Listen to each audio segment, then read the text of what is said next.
Ladies and gents, welcome back. I have some really exciting news that I've been wanting to share with you guys for about 5 weeks, but I was worried that I was going to chicken out, so I wanted to make sure I really did it. But yeah, I quit my job. Been wanting to do that for a while. But yeah, we're gonna do the bike thing, the antique vintage bike, bike parts, hunting for classics. We're gonna try to do that full time. You know, I wanted to do this my whole life, but I went to school for bikes and worked in the dealership world for like the past 8 years. It was great, but I'm finally at a time and a place in my life where I feel like I can make this thing work successfully. So we're gonna try that, and you are gonna follow along, which will be awesome. But yeah, that's what's going on. And I wanted to do a shop update and go over the inventory, what we got. Starting off, today is day one, and what the plan is. So I got all the bikes outside lined up, but this one I didn't want to take off the lift because, you know, the front end's all jacked up right now. This is the 71 Norton. This is a bike that I bought, oh geez, about 3 years ago. I had Ravers in San Jose. They're like a world famous British motorcycle shop. They rebuilt the engine and trans bottom to top and top to bottom, which was stupid expensive but totally worth it. Yeah, so I just getting around to reassembly of this thing. I still need to buy some parts, but let's start down here at the end. And we got the 1955 BMW R50/2. If you remember, this is the bike I bought out of the storage unit with the green Harley. So I haven't really done too much to this bike because I'm not in a hurry to sell it. I really like it and I want to ride it. It still needs some carb work. I think it has a sunk float. The carbs, the stuff's really expensive. It's like $200 a side for the rebuild, so yeah. Then we have the 1963 Mustang. This thing I just got 2 weeks ago, was it? With the Triumph out of a barn in San Jose, or in Mountain View, California. And this thing I got cleaned up, we got it running, and I believe I'm gonna put this thing on eBay this week. So if you're interested in it, send me a message, we can talk. Then we got the 66 Triumph. So this is kind of interesting. I've been doing homework on this bike. It's titled as a 67, but it's a 66. The serial numbers on the frame and engine match, and they're 66 numbers. The paint is 66 minus the awesome 1970s pinstriping.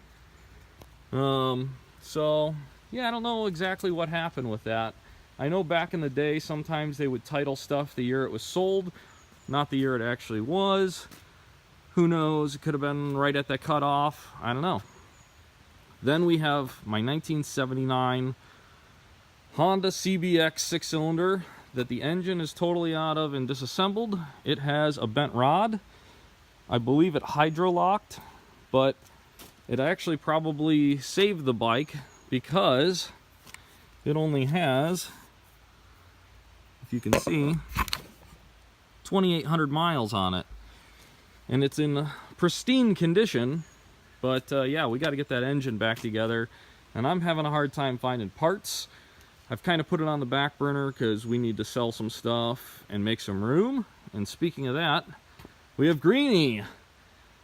Greenie is the 96 Heritage Softail, and this was in the storage unit with the BMW.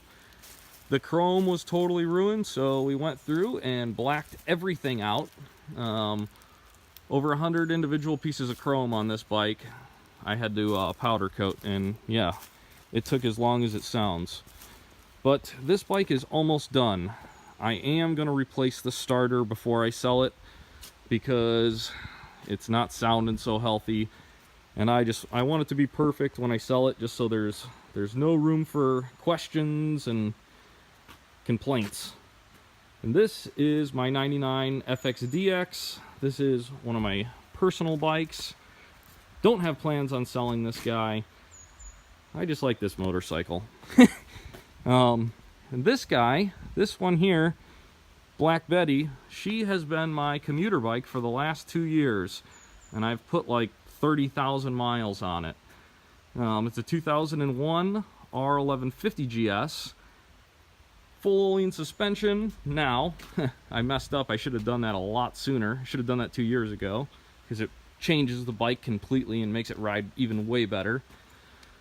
But stainless lines, it's got the skid plate, crash bars.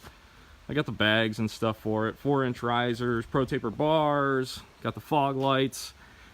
This one, that thing's gonna go up for sale. I'll stain tune exhaust and a programmer on it too. This bike actually runs really good, and it's a ton of fun, and I really like it. But space is limited, and if we're doing this for a business, you know, I need more space. And then, last but not least, well, actually not even last, my CRF 150R. That's my yard bike, aka stress reliever. That thing ain't going anywhere. But oh, Dodge is just loving the sun. There's Ryan got a new 2018 150SX KTM. That thing's super rad.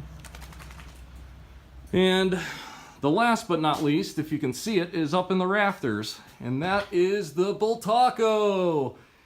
And we're waiting on a couple parts for that thing before we start reassembly. I want to have pretty much everything ready to go. All right, guys, that's an update. Like I said, I'm really excited about this. I'm gonna try to make almost daily videos. Before, I've been doing you know, 2-3 videos a week when I can, but I should be able to do one almost every day, depending on what I'm doing and how things are going. Feel free to shoot me a comment. If you guys are looking for any bikes in particular, shoot me a message, because I am going to be buying bikes, you know, as fast as I can. Some for parts, some to sell. As always, thanks for watching. If you're new to the channel, please subscribe. I think we're going to be doing a ton of cool stuff. We'll see you on the next video.